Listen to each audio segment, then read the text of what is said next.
Hey, what's up guys? It's your boy Adonohoo here with another video, and in today's YouTube video, I'm going over the best graphics settings in Warzone 2, and this video is recorded live on my Twitch, twitch.tv/Adonohoo. Go drop a follow and I'll see you there. Peace. Alright, so for the first setting, you want to run full screen and exclusive. You could run full screen borderless, but this gives you a little bit less FPS. You can like alt tab better, but it's really just try them both out. Full screen exclusive gives you the most FPS, so that's what I'm running. And then your display monitor obviously is pretty simple. Display adapter, that's your GPU, pretty straightforward. Screen refresh rate, you just want to put this at what your monitor's refresh rate is, so mine's 144. Display resolution, I want to go anything above 1080p. That's just me though, and that's like my monitor's max anyways, but for 1080p that's enough. And then once you go past that, you kind of lose a lot of FPS. If you have a really high-end system though, you could go above 1080p. You want dynamic resolution to be off, aspect ratio to be on automatic, VSync off. You only want VSync on like your NVIDIA or AMD like graphics setting panel, because otherwise in this it adds in a bunch of delay and stuff. For frame rate, I just run 145, 60, and 30. 145 just a little bit above the max rate. I don't know why, I just run it like that.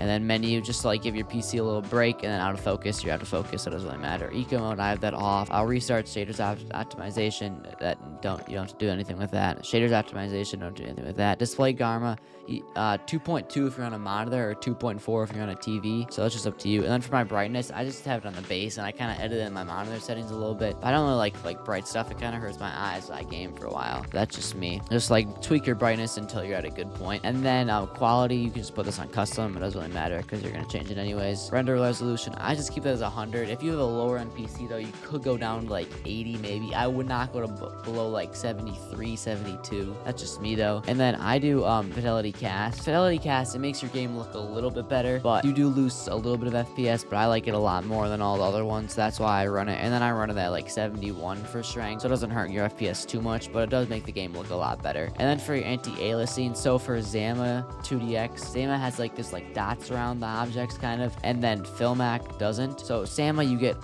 like a little bit more FPS, so I sacrifice it, but it does kind of look weird, especially around boxes and stuff. You can definitely notice it. I'll put pictures on screen right now. So it's really just personal preference. You get like probably like a 3% increase in FPS when you do Zama, so it's up to you. Anti-aliasing, just have that on low. I have it set to 30 for video memory scale. Just tweak it a little bit. If you want, if you're like kind of laggy, you could go a little bit lower. And then for text resolution, low, low, low, low, short, low, very low, off, off, low, near, off. None of that stuff really matters. It just kind of makes the game like, I mean, it makes the game like look a little bit better, but you lose a lot of FPS if you have that all in like higher settings. And then streaming quality, just low, low, off, and default for water. This doesn't really, none of it. It just makes the game look a little bit better. So if you really want the better FPS, that's what you have to do. And then shadow map resolution, very low, off, low, low, low, off, low, off, 0. And then for view, I do 120 FPS. Some people say like 115. I just do 120, especially because I play on PC and Rebirth and stuff, so I'm just like used to it.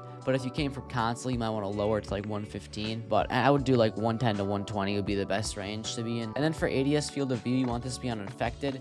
This makes it so your when you ADS, it's not like so like you're not so zoomed in. So that's just what you want. That's like obvious kind of a go-to.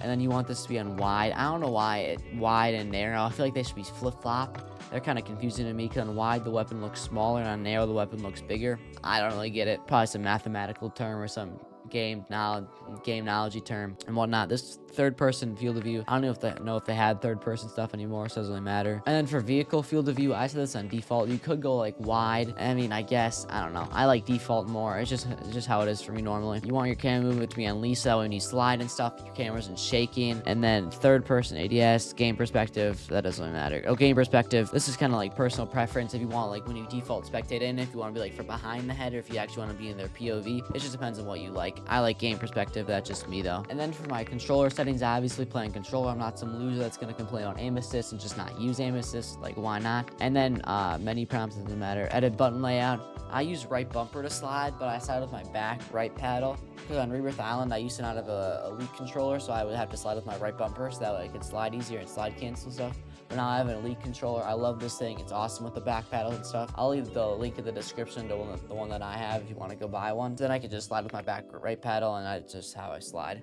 and then I can like switch weapons and stuff with the back paddles. I would totally recommend getting one if you want to take COD seriously. And then bumper pings, I have that off. Stick layout preset default. Horizontal sensitivity, I plan a 7.7. Some people might go like 8.8, 9.9. I want to go below a 5 and above a 9, but you could go really high, I guess, if you want. Like some pros play like on 2020. I think 1 does. And then for ADS sensitivity multiplier, I just play on 1. Some people would go to like 0.85 or 0.75. I just like to play on 1 for some reason. So basically what this does is when you ADS, you'll move slower or faster depending on what this multiplier is. So if it's 1, you move the same. Anything above 1, you'll move faster. Anything below 1, you move slower. And then for sensitivity multiplier, this is just this doesn't really matter. Vertical aim access, just have this on standard unless you want to play inverted. Aim down sight behavior, have this on hold. I mean, otherwise you can just tap it, I guess, but that's kind of weird. Change zoom shared input is just what you change your zoom thing with. This doesn't really matter. Personal preference, again, you can switch it if you don't like it. So you know how like when you flip a scope, that's what that button is. And then for automatic sprint, you want automatic tactical sprint. Equipment behavior on hold. Weapon mount activation on ADS plus melee. Prioritize interact so that when you land in and stuff, you can loop really fast and get the guns and go start fighting people. Apply all for armor plate behavior. And then under advanced, you want target aim assist to be on, obviously. Aim assist type, you want this to be on default. When Warzone first launched, you want it to be in Black Ops, but now it's changed back to default. Aim response curve type, it was first dynamic, I think, when Warzone came out, but now it's just back to standard. They nerfed Black Ops and dynamic and stuff. And then just 100 for ADS sensitivity multiplier for focus. I said this on instant. It doesn't really matter for me though, because my sensitivity multiplier is just 1%, so it's the same as what it would normally be. I just have that on off. So for input dead zone, I plan a 0.07. So basically, to figure out what dead zone you're playing, because it's gonna vary for controller and how much stick drift you have, you just want to go in game and start at 0.00 and see, and just keep on moving it up a little bit until you don't have any stick drift. And you could go a little bit above that too. It's just really personal preference. And then for left trigger and right trigger, I just play in 0-0. Like, I have clicky triggers, but then it makes it like register even faster. Like, so they're not like mouse click triggers, but like they're adaptive triggers, I think is what they're called. And then gyro behavior, you just want this off. You can't even use gyro behavior unless you have a PS4 or PS5 controller. It's not on Xbox controllers, so it doesn't really matter for a lot of people. This is all this gyro settings. Just have gyro off. You don't want to play in gyro. And then auto move forward, you want that to be on off. Double tap for attack sprint, on for ground and mantle. And then for automatic airborne mantle, I play in partial. Automatic ground mantle, you want this to be on off. Invert slide and die behavior, I play in inverted still. You could go back to standard now that they buffed slide in season 5, but I would still play in inverted. Plunging underwater, I have this on movement. Parachute auto deploy, you want this on off. Sprinting door bash, you want this on. Ledge mantle behavior, mantle only. ADS stick swap off. Backpacks alternate control off. Weapon mount movement exit, I have this on off. Weapon mount exit delay at medium. Depleted ammo, weapon switch on. Quick C4 detonation, you want this on off. Vehicle camera recenter, short delay. Free look, toggle, ping wheel delay, moderate. If you like the settings of this video, please leave a like, subscribe, and go follow my Twitch, twitch.tv/Adonohoo. I'll see you in the next one. Peace.